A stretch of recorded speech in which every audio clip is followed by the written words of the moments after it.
Hello and welcome to the TMZ Podcast. Forgot where you were for a second. I'm Charlie Cotton, and today I'm joined by the courtroom Oh, Casanova, I love it. the man himself, Derek Kaufman. We've been workshopping a few of these, and I landed on Courtroom Casanova. That's what I want going forward. How about that? Yeah, it was that or litigation loin liquor. We'll save that one for the end of trial. Maybe Right. when it gets passed to the jury for deliberations. Big day in New York yesterday. Big day. A lot happened in NYC, baby. Yeah, Diddy trial We had the underway. Diddy trial, day one. And obviously, you know that back to front, so you give us all the details. We also had the Met Gala last night. And you, fashion maven, know that back to front. Look at you. Look at me. bro. Always at the leading edge of fashion. And I mean, speaking of your fashion, the Knicks also won their first playoff game last night.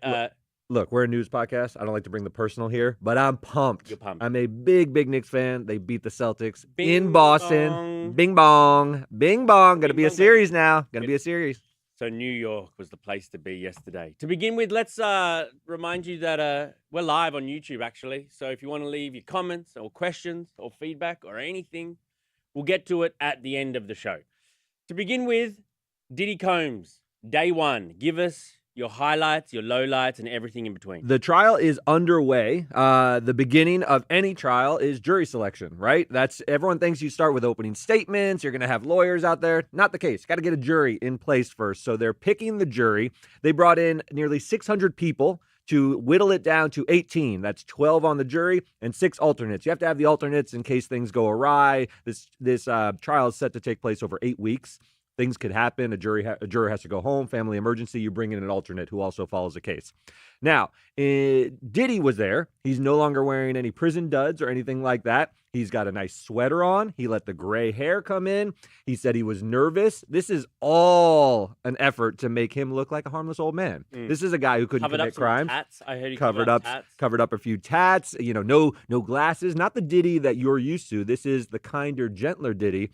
Because Actually, he didn't have the usual sunglasses, but he did have old man reading glasses. he did. He Yeah. put on specs. Another effort. Look, they made him look like Mr. Rogers, right? Yeah. They want him to look kid-friendly, mother-approved kind of guy. So because the allegations that are going to come out when these witnesses take the stand are going to make him look like a monster. That's the prosecution's case, and they want to make him look like this little angel couldn't do a thing wrong. And basically, that's the monstrous allegations that he's facing.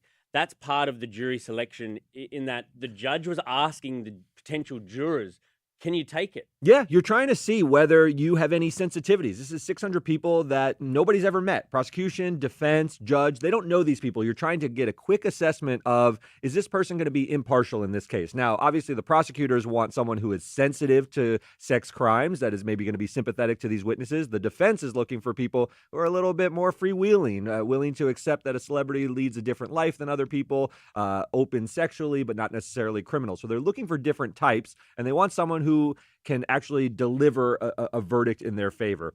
So the judge has been asking people's questions. You start with occupation, age, obviously race and gender are obvious right in front of you. There was a massage therapist who was questioned, and that was pretty interesting because there was some baby oil found in Diddy's house. Oh, wow. So people were thinking, oh, massage therapist, baby oil. That's not really the issue. They be biased against or for baby oil? Listen, who knows? You're It's looking a waste. for They consider it a waste. It's a waste. You got to put that to work on the shoulders, right? Right. But in actuality, that massage therapist also said he had a sister who had experienced domestic violence in the past. So the defense jumped up and said, ugh, we got to let this guy go. Right. Because that person may be too sympathetic to issues. They may see that Cassie video, and they don't want that to interfere with giving Diddy a fair trial, which he deserves. And other celebrity names were invoked during day one as well. Who and why? Yeah, so other jurors, you talking about the jurors who were asked about it? They were asked if they may or have rubbed shoulders with actors like Michael B. Jordan and Mike Myers. That's right. Remember, there's another juror. This is not the massage therapist, right? This is a different This, juror. I believe, is a different juror who said that they had rubbed elbows with some celebrities. Remember, you're in New York. When you have trials in New York and LA, people are going to have had access to famous people. That's just the nature of the beast. And they want to know if that'll interfere with their ability to give a fair trial to another celebrity like Diddy. So this one said they had some familiarity with Michael B. Jordan, Mike Myers. I think other names were even mentioned.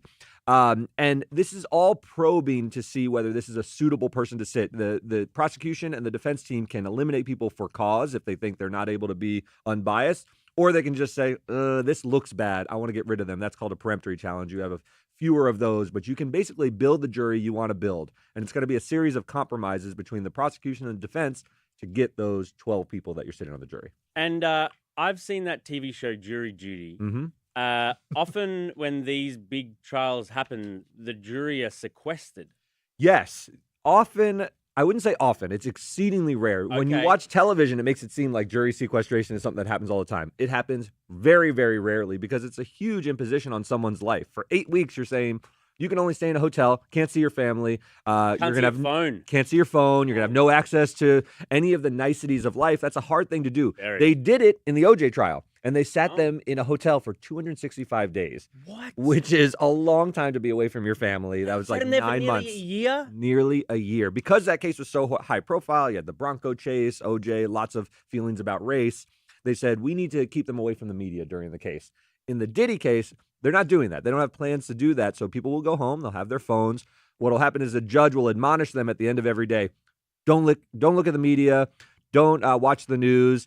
And It's usually people take it seriously, but people are going to look at their phones. I think it'd be so hard not to. If you are a jury on what might be the biggest celebrity criminal trial, is it criminal or is it criminal trial of all time, it must be so hard not to go home and kind of look. You know how if you go to an awesome sporting event, you go home and you like to watch the highlights? Of course. You were there? Yeah, you want to see yourself in the crowd maybe, or just like relive that magic that you were there. It must be so hard not to pay any attention to media about Diddy. I think that's right. Although when a judge on a big bench is telling you, don't do this, an authority figure, and you can get in trouble, other jurors can snitch on you and say, hey, this guy came in the next day and told me this, and he'll get kicked off the jury. Okay. And then the alternate will come in. So there's some mechanisms to make sure people are not watching too much. But you're right. I think people will turn on the news. Have you got any more details, or is that it? I think those are the big details. Coming into day 2, there's a Garagos issue going on because Mark Garagos does a podcast with Harvey, the Two Angry Men podcast. Oh, wow. And prosecutors saw Mark Garagos in the courtroom sort of advising defense counsel. He was sitting in the gallery but sort of whispering to them apparently during these proceedings. And the prosecutors say, hey, you're not a lawyer in this case. You can't be meddling. You got a podcast where you're spilling all the beans. You can have the podcast or you can be on the defense team, but you can't have both. Harvey would love that, though. Oh, Harvey loves it. The Two Angry Men podcast, available on all platforms if you're interested. There you go. Let's get on with our next story. The Met Gala was last night, and it's the night of nights for all the fashionistas. Everyone looked pretty good, I must say. Actually, when I was looking at the photos and stuff from the Met Gala this year, something about just like what a chaotic national and international environment we're in. Yes. I looked at these like rich and famous people dressing up, and I'm like, why do we care? Like, why do we as like the poor people out there need to sort of like clap at these rich people dressing all fancy? This for the first year, I was like, I kind of think it's gross. Yeah, there's too much going on in the world that is like very serious that it was hard for you to enjoy this frivolity. But some people see it as an escape. And, it sounds like you were put off by it because these are rich and famous people maybe out of touch with what's going on. Like Kamala Harris was there. Yeah. Yeah, it's not the best look. I agree. Why? There's a lot going on. This administration has been quite chaotic, and you want them to focus on that rather than... You don't need the respite from it. You don't want the break right now. It just feels like a distraction where we have to clap at people who are better than us. Yeah. It's just like, but anyway, Rihanna was there. Mm-hmm. Seems like she's pregnant. Seems very much like she's pregnant. If she's not, something is very different about her. She was cradling a baby bump, apparently having her third kid with A$AP Rocky, who was the host of the Met Gala. Mm-hmm. And he came out. Did you see him with the umbrella? He looked good. Yeah, but the umbrella had like a little gun handle. It looked like there was like a pistol grip on the umbrella. Oh, that's which I thought was a little bit like, not thumbing his nose, but he beat that case with Relly, and he had like a pistol-gripped umbrella. At least that's what it looked like to me. Like there was a little hammer on the back, it seemed to me. It's I can't remember how Rihanna unveiled her first pregnancy. But, wasn't it Super Bowl? Well, that was the second. That was second. I don't remember. But second was Super Bowl. Third was Met Gala. Mm-hmm. I like how she just kind of just like comes out and does it. And also, just doing it at an event versus doing it at the Super Bowl, they're very different ways to do it. She can pull off anything because she's now not doing music anymore. I listened to a podcast. She hasn't had an album in almost 10 years or something, but she's still super relevant with her brand, and she does things like this. She knows how to continue being a very relevant celebrity. It's pretty interesting. Now, what do you think about what some people are calling the most controversial underwear choice of all time? Lisa from Blackpink and the White Lotus, Yeah. famously. Breakout star, hugely famous person. She wore underwear, panties with Rosa Parks' face all over it. Right, which ordinarily you wouldn't see someone's panties. She didn't wear pants. Right, So right, so true. the panties were the outfit, right? Yes. And if you zoomed in, there were just Which you do every time, just to make sure. Just to make sure there's not a story there. And there was a story. So if you zoom in, you saw embroidered images of Rosa Parks. It's very clear. She's like as famous as anyone from the civil rights movement, famously didn't sit in the back of the bus. Having her on your panties felt disrespectful to me. I don't know how it felt to you. She's as exalted as Martin Luther King, Gandhi, these kind of figures. I don't think you can put them in print on your crotch. But she did. And She did. And she's also not from here. So those people have a different sort of standing in history if you're an American, True. obviously, than if you're South Korean, I assume. What statement do you think she was trying to make? I don't know. I think she was trying to get a headline, and she got it. I don't know if it might come from the old all press is good press. I think she was probably saying this is an homage. An homage. But Rosa would have wanted it. Yeah, that's exactly where Rosa would want to be. Right. But it was a bridge too far. I thought it read poorly, given that we respect that figure so much here, and maybe she was just blind to it. So maybe she can say, like, I didn't know. And Kylie was there, but Timothée Chalamet, he missed the game, went and he saw the Knicks. He was watching it on his iPad at home. He's like the number one Knicks fan now. If you grew up, you would always see Spike Lee, and Spike Lee's still in the stands. But Chalamet's chasing him now. Chalamet is the hottest actor with the Dune movies and so forth. He's at all the Knicks games, sitting front row a lot of times with Kylie. I like him a lot, and the Knicks had a hell of a night. I think he made the right call. Bing bong again. Bing bong! Stand clear of the closing doors. Okay, let's read out some of your comments. Melody Marotta said, well, they made Diddy look more like a grandpa. He can kiss his freak-offs goodbye now. That's for sure. I don't know if it's for sure. I mean, this trial just started. If they get the right jury, he could walk. I don't think he'll do freak-offs again, but he could walk from this criminal case. I was thinking that maybe he'll get off. No pun intended. Yeah. I was actually thinking that maybe he won't face. They certainly softened his look. Kevin Murray says it's not surprising that Austin Powers would be at the Diddy party. Oh, I see what you did there, Kevin. I kind of like that. Mike Myers did get a little shout-out.